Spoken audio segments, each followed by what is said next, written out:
The major difference is you see that every one of these belief systems has a Jesus in them, but the characteristics of who they say Jesus is not the same. It's not the same Jesus. See, every belief out there has some type of Jesus in them. Humanity dresses Jesus up to fit their narrative. Like when he was on the cross and Pilate, they put this robe on him. Some say a scarlet robe, some say a purple robe. I think we could just all agree it was elegant. And they were trying to mock him that he was some kind of king.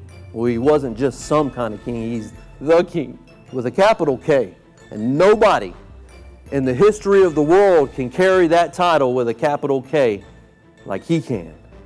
Humanity follows Jesus under their perspective of who he is in their mind.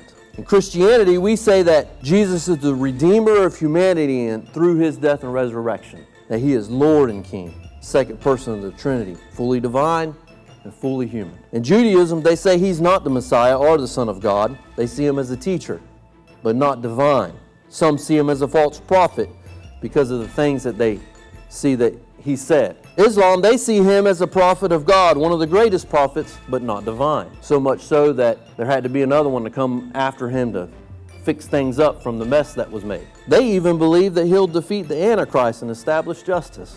How about that? In Hinduism, they see him as a divine teacher, some kind of spiritual master, divine incarnation, an enlightened teacher. The Latter-day Saints, the Mormons, they see him as a son of God, but separate from the Father, not part of the Trinity, but they see him as a brother to Satan, that him and Satan are brothers. The Jehovah's Witnesses, they see him created by Jehovah, but not equal to him. They believe that Jesus is the Archangel Michael, and they believe that they've since changed this, but they believe that it allows eternal life for 144,000. But there's more than that in their belief, so that's not going to work out. They used to use the King James Bible as their text, and then they got their own now. The Jehovah's Witnesses, they came about in the late 1800s, early 1900s. It's relatively new. There's hundreds of thousands of people that are following that.